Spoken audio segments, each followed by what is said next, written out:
You all have touched on some topics that we will get to in terms of questions, transportation, water, and energy, and we'll move first, though, to higher education. Northern Colorado is privileged to be home to CSU, UNC, Ames Community College, Farm Ridge Community College, all of whom are very important to our economy in this region. But higher ed is at risk, and our organization, as well as Progressive 15, are very concerned about the future of higher education. What's your plan as it relates to higher education in the future, relative to funding and strength?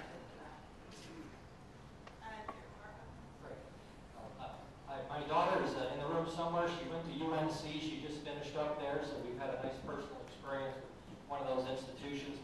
The reason that your higher education is suffering financially is because the last 4 years of our Democratic leadership has caused so many jobs to leave and the tax base to disappear and the tax revenue to go away. So each year as the budget gets tighter and tighter, higher ed has the biggest target on it because it's the easiest one to target. So how about we change the dynamics of our state by saying, how do we keep cutting and cutting and cutting to how do we generate income from the top down? We have to start by cutting the excess in state government, but at the same time, it's a good business model. You consolidate and reduce costs. You have to drive revenue from the top end, and you might have questions about how we create jobs and revenue in the state, but we must get our energy industry strong and back up on its feet. New energy, traditional energy, hundreds and thousands of jobs, great quality jobs, creates a great tax base, deregulate small business, get taxes off the back of small business, that creates more jobs. Now we have more taxes coming into our tax base. Then we don't have to worry about picking on higher education. We should be thinking about how we can refund some of the losses higher education has suffered over the last few years. That would be my goal to address the issue. We have to think differently about the way we deliver education, actually both at K-12 and at higher education, and in higher education. Relying on the old industrial model system, building buildings, bringing people to them, adults come in, students come in, something goes on for a few hours, the people leave, those buildings are left essentially vacant for long periods of time, especially at K-12, of course. But we have to think differently about how we're going to actually provide that service, that educational service. It does not have to be in that same setting anymore. It doesn't have to be in an industrial model anymore.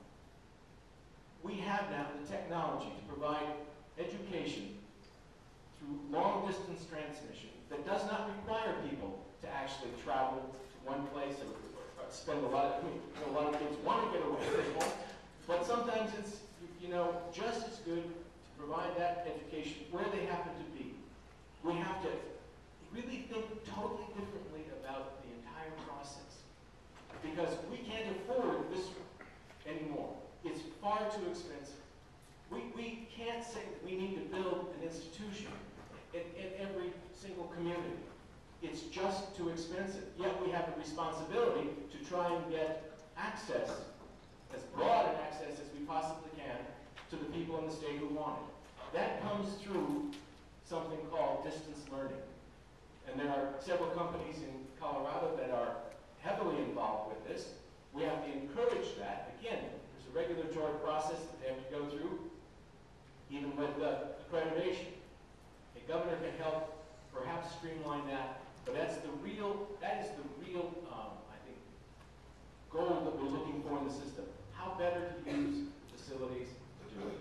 And I think distance learning in higher ed is especially promising. There is no closer correlation between the future of your economy than your investment in higher education. There are a number, one after another, of demographic studies that show this again and again. When we were out across the plains, we got a great tour of the community colleges in Fort Morgan in detail, at Sterling, and to see the role that those institutions play in the community, beyond just the educating of students, they become a center and a focus point for all kinds of economic development, planning, and implementation efforts between cultural events. We saw this all over the state, right? Now, the bottom line is there are no secret hidden sources of money in the state budget, so we do have to figure out how to create a more rapid expansion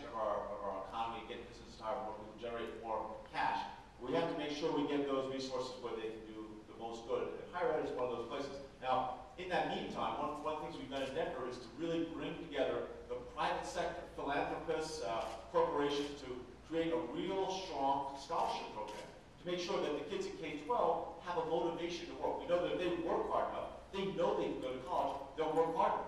And that combination allows universities to have expanded pool of students.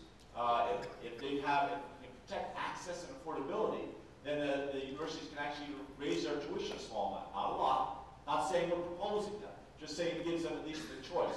And we've looked at, again and again, a lot of schools, what happens is they would actually pass some sort of a local revenue measure to try and raise some money for their institution, but then the state just pulls their money away. Right? We know this from how it happened in Denver.